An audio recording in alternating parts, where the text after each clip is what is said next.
Bom dia, minha audiência linda de Leite Matos, Arquivo da História, pelo YouTube.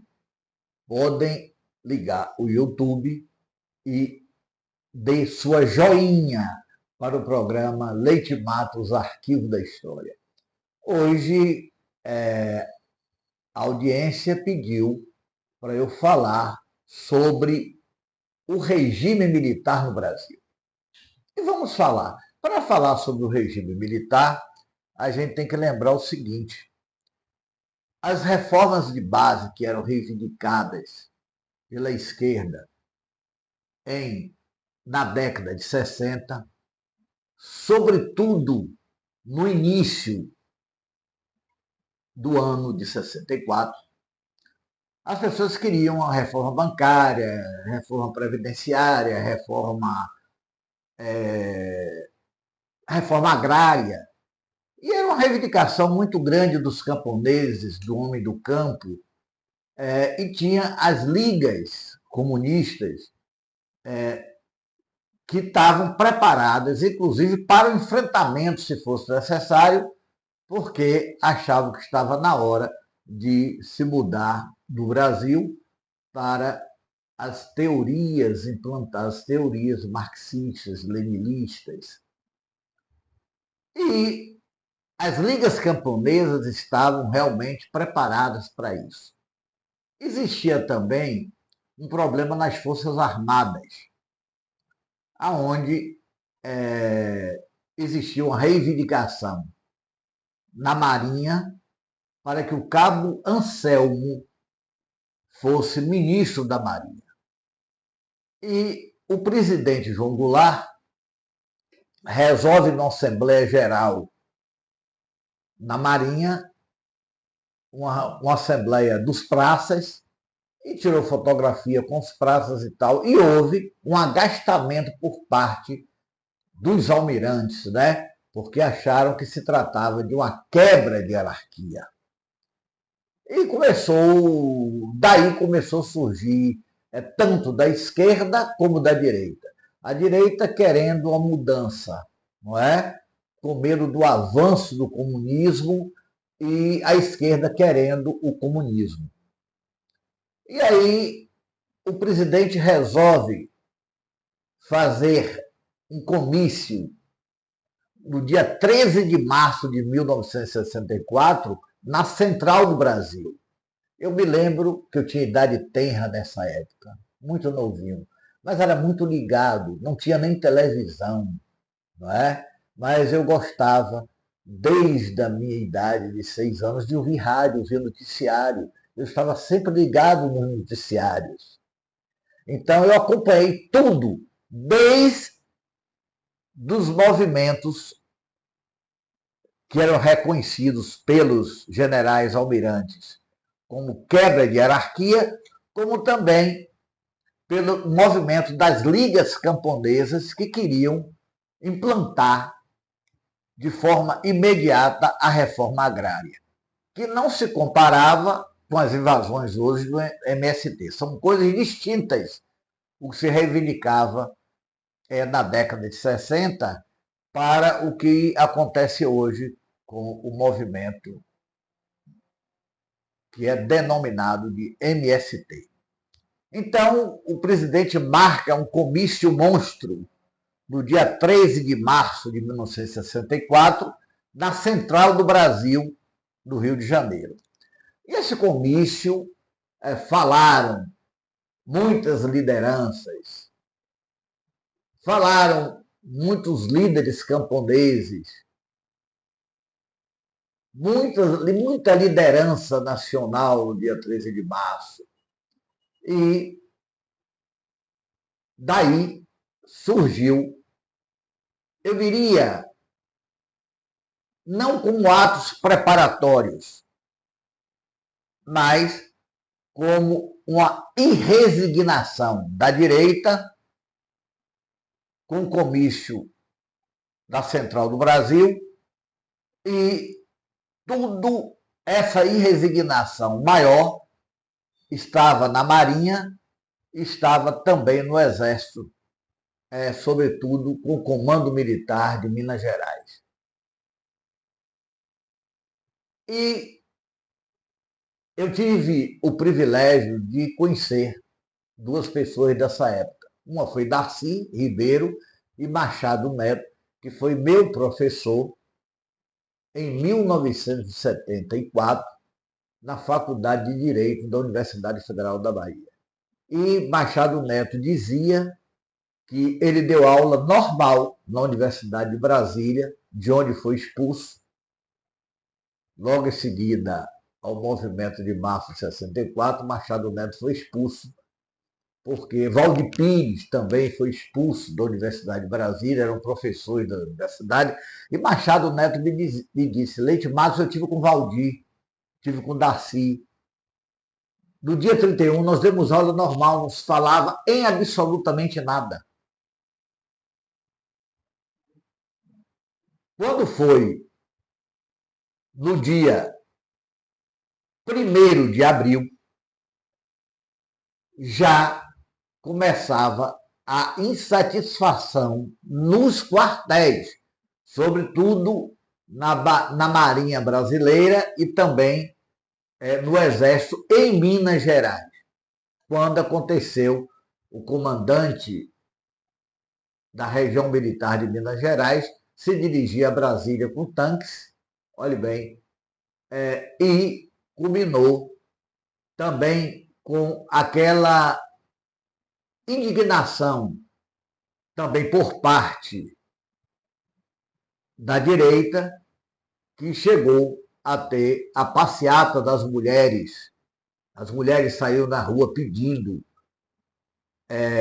contra o comunismo, a implantação do comunismo. Então, isso foi o fato gerador de 1964. Porque todo movimento no mundo todo, revolução, golpe de Estado, tudo tem um fato gerador. E a gente não pode deixar descuidar de fazer abordagem sobre fato gerador do movimento que aconteceu em 1964. E no dia 2 de abril, exatamente, de 1964, o presidente João Goulart, juntamente com o chefe do Estado-Maior da Presidência da República, ajudantes de ordem, todo mundo, foi ao Rio Grande do Sul prestigiar a resistência que era da rádio Marique Veiga e capitaneada pelo saudoso Leonel Brizola, que era o governador do Rio Grande do Sul. E Brizola partiu para que organizar as lidas camponesas, organizar estudantes para resistir, e teve o apoio da Rádio Marique Veiga. Eu me lembro que eu ainda em idade tenra, mas lembro tudo isso da época, que eu sempre tive essa curiosidade em ler jornal, na época o jornal impresso, que hoje ainda tem e que as pessoas não leem o jornal impresso, e a rádio, através da notícia. Me lembro de um detalhe. Durante todo esse movimento de abril de 64, nós tínhamos notícia de meia e meia hora pelas rádios, e eu estava ligado para ouvir de uma, ligado do outro, era só mudando o botão, não é? E lembro que naquela época a criança não tinha o poder que tem hoje, né? Os adultos sempre criticando, porque a criança quer menino, quer saber de negócio de... tá. Bom, mas eu ligava e consegui aprender, que me serve hoje para as minhas palestras e as minhas gravações no canal Leite Matos, Arquivo da História, transmitido pelo YouTube. Então, dia 2 de abril, quando foi noticiado que o presidente João Goulart tinha desembarcado no Uruguai, estava uma audiência na Câmara dos Deputados, que era presidente da Câmara, Ranieri Mazzilli. E nessa audiência chega a notícia de que a presidência da República estava vazia porque o presidente tinha desembarcado já em Portugal e lhe foi feita a pergunta: presidente João Goulart, o senhor ainda se sente presidente do Brasil? E ele respondeu: não, eu não queria ver derramamento de sangue. E tudo se desenhava para um derramamento de sangue muito grande. E preferi vir para o Uruguai. Daí foi a interpretação da Câmara dos Deputados que se tratava da presidência da República vaga em 12 de abril de 1964. Daí, o Congresso resolveu eleger um general que se apresentava como democrata, como defensor da Constituição, que era o Marechal Castelo Branco, e foi eleito de forma indireta, sem manifestação popular, pelo Congresso Nacional, o Marechal Castelo Branco, presidente da República. E, a bem da verdade, a história não pode deixar de citar esse fato, com o voto favorável de Juscelino Kubitschek, Ulisses Guimarães, votaram favorável a Castelo Branco, por ele ser um democrata, assumir a presidência da República. E o presidente Castelo Branco, logo eleito, assumiu o compromisso de pacificar o Brasil e ter eleições diretas em 1965, em outubro de 65. Isso é verdadeira história do comício da Central do Brasil para cá. Assumiu esse compromisso, que era um compromisso que teria sido respeitado por todos. E logo que Castelo Branco assumiu, ele tinha esse desejo, tinha um compromisso de voltar, de deixar o governo em 1965 e convocar eleições diretas para presidente da República. É bom que a história registre com toda a responsabilidade. Me lembro que naquela época governava a Bahia o doutor Antônio Lomanto Júnior, era o governador da Bahia naquela época. E quando ele soube que a resistência estava instalada em Porto Alegre, o governador da Bahia assinou um manifesto em apoio à resistência e ao presidente João Goulart, Lomanto Júnior, que era governador da Bahia. Imediatamente, meu irmão me levou para ver, meu irmão mais velho, de longe, o Palácio da Aclamação, que até hoje existe no Campo Grande, cercado por tanques do Exército, e o governador Lomanto Júnior preso dentro da casa do governador, que era o Palácio da Aclamação. Daí, o presidente Castelo Branco,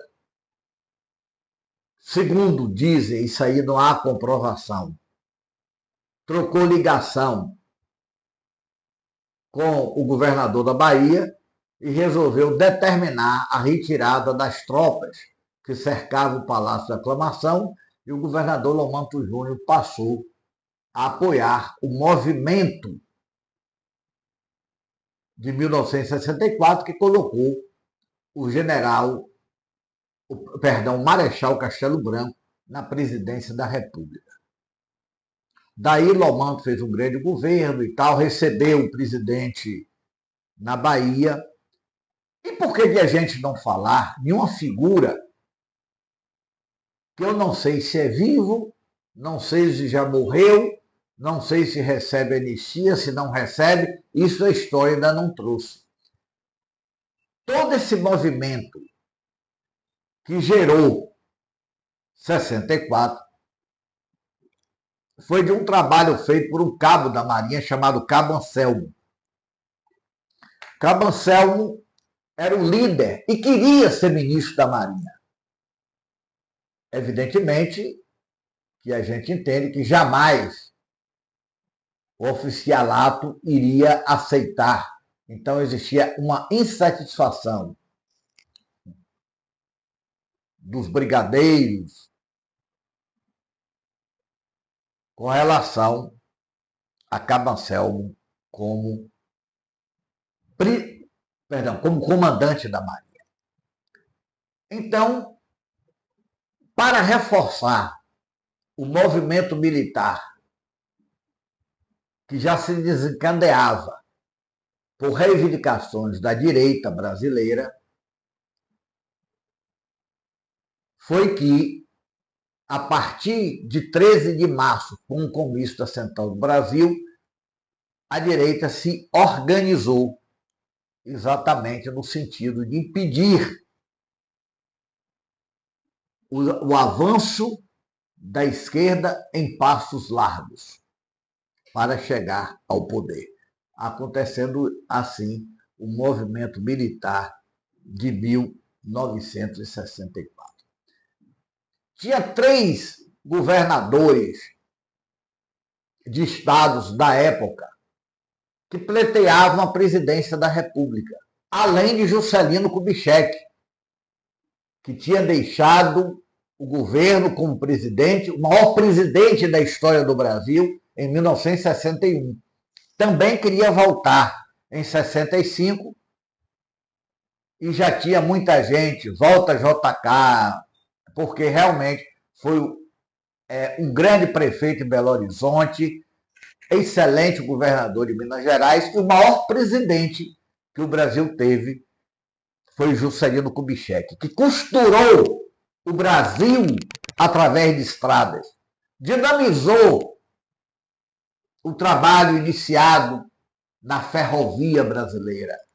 E Juscelino Kubitschek ainda teve o mérito de construir Brasília carregando tijolo de avião. E o engraçado é que Juscelino Kubitschek reivindicava voltar ao governo da Bahia, ou perdão, a ser presidente do Brasil, porque ele saiu com os aplausos da população. Saiu em alta da população brasileira. E, mais ainda, não fez sucessor. Com toda a popularidade do Juscelino Kubitschek, não fez o sucessor. Por que ele não fez o sucessor? Porque ele era um estadista. E eu recomendo à audiência realmente prestar bem atenção a esse fato. Ele, como estadista, ele se negou a fazer campanha, embora o candidato dele à presidência da República era o Marechal Henrique Teixeira Lott. Era o candidato Juscelino. Mas quem ganhou a eleição foi Jânio Quadros, que teria sido governador de São Paulo. E para Jânio Quadros suceder Juscelino Kubitschek, que por isso terminou com o movimento de 64, que eu acabei de falar, Jânio Quadros dizia que a campanha dele seria feita com a vassoura. E realmente ele fez isso na campanha dele em 1960. Era um símbolo, era a vassoura, onde ele dizia que ia varrer a corrupção no Brasil. Isso também, eu, idade tenra, criança, me lembro que até crianças eram empregadas para fazer o símbolo da vassoura de Jânio e a espada do General Lodge. Tinha amigos, Paulo, Fred, Cláudio e outros da rua, que ainda em idade terra iam trabalhar, porque era um trabalho que o menino gostava de fazer, que era a espada do Marechal Lodge e a vassoura de Jânio Quadros. Bem, então, Jânio Quadros, que tinha renunciado em agosto de 1961, não se atreveu a lançar sua candidatura, até porque ele ficou completamente desgastado após a renúncia, que também contribuiu para o movimento de 64. E Jânio Quadros, então, ficou afastado, mas Juscelino Kubitschek era candidato, sim. Brizola era candidato, sim. Era governador do Rio Grande do Sul e candidato a presidente da República em 1965. Carlos Lacerda era também candidato a presidente da República.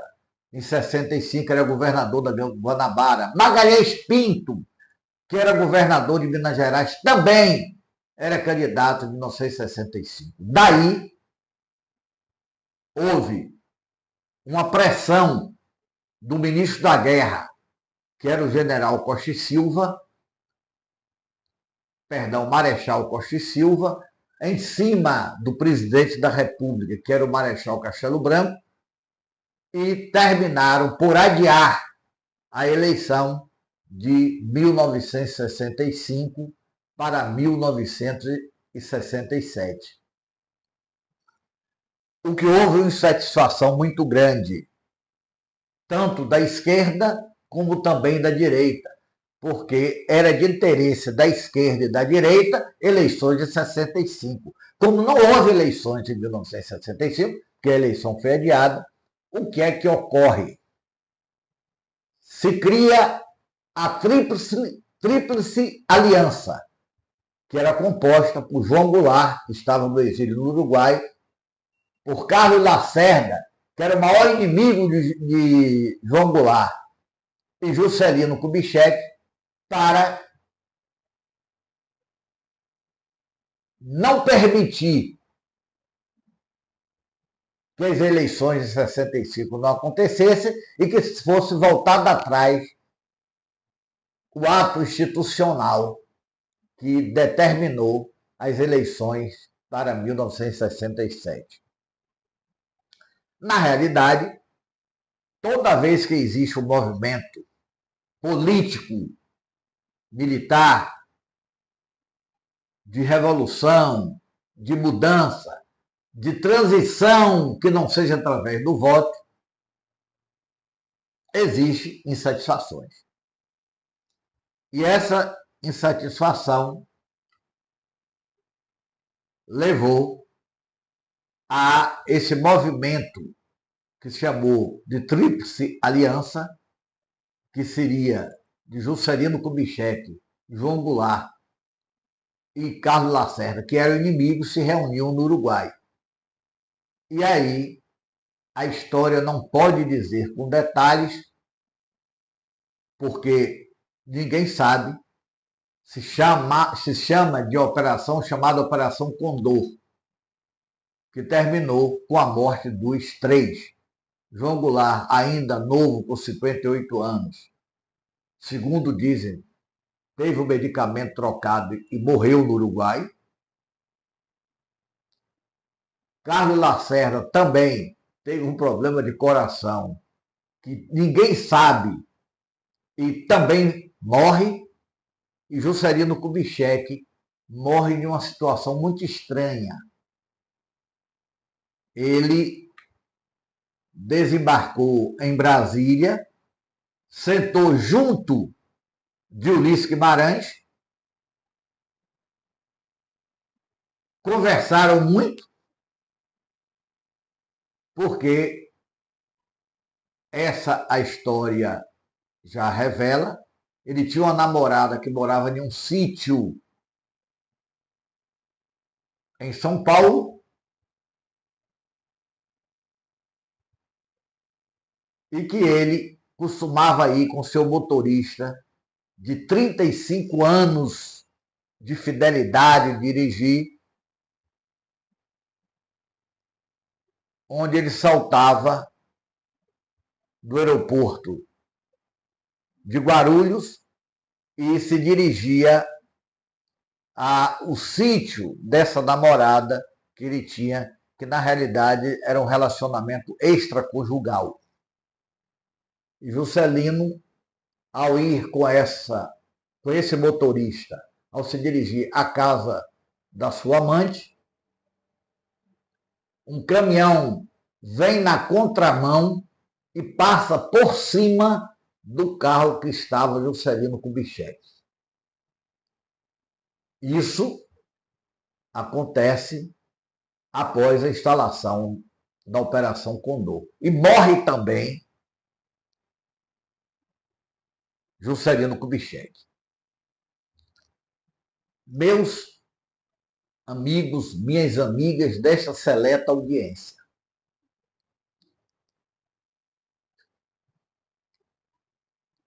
eu confesso e peço até o auxílio, se for possível, da produção, no sentido de reativar o cronômetro, que talvez eu já estou fazendo aqui, mas não precisa. Então, com 26 minutos, 27 segundos já, e não pode passar de 30. Aliás, fui até recomendado que esse podcast deveria ser de 15 minutos. Eu peço até perdão à audiência. A empolgação sobre o assunto levou, eu já está. Então, vamos ver se eu consigo reduzir para parar aos 30 minutos. E o meu perdão à produção, porque a empolgação levou eu passar da hora pré-determinada, porque vai ter que ter recortes para o Instagram e tinha que ser em 15 minutos, mas a produção certamente vai dar um jeito.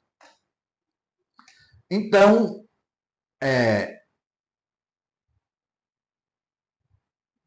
quando foi no ano de 1967,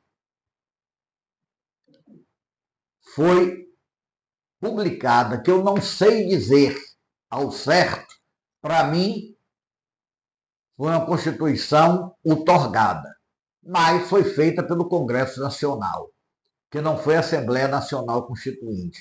Então, em se tratando que não foi convocada a eleição para uma Assembleia Nacional Constituinte, eu considero a Constituição de 1967 como Constituição outorgada e não promulgada, como ficou conhecida na época, que embora fosse elaborada pelo Congresso Nacional, mas nós sabíamos da pressão que tinha do movimento militar de 1964.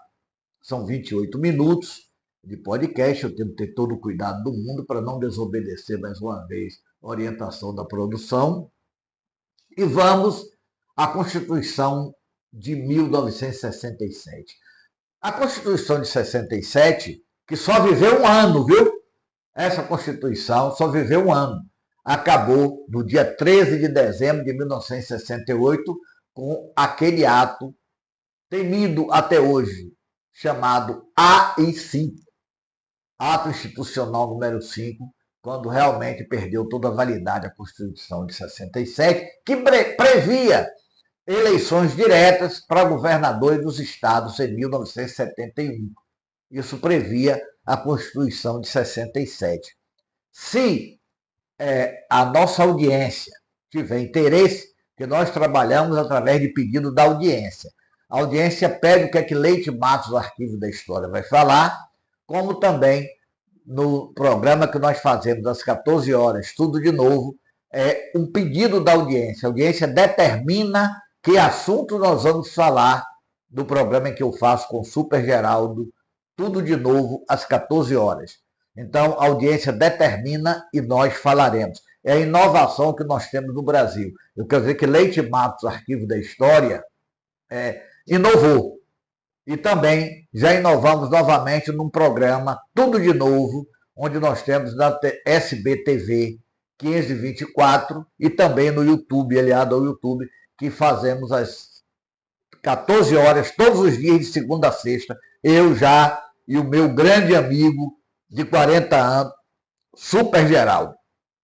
Então, eu me despeço da nossa audiência e digo que voltaremos às 14 horas com o programa Tudo de Novo, na SBTV 524, que é um canal fechado, e também no YouTube, que vocês podem ver no canal Super Geraldo e também no canal Leite Matos, Arquivo da História. Muito obrigado a todos. Estou sendo mais uma vez repreendido pela produção, porque dobrei o tempo que estava pré-determinado para esse programa de hoje, Leite Matos, Arquivo da História.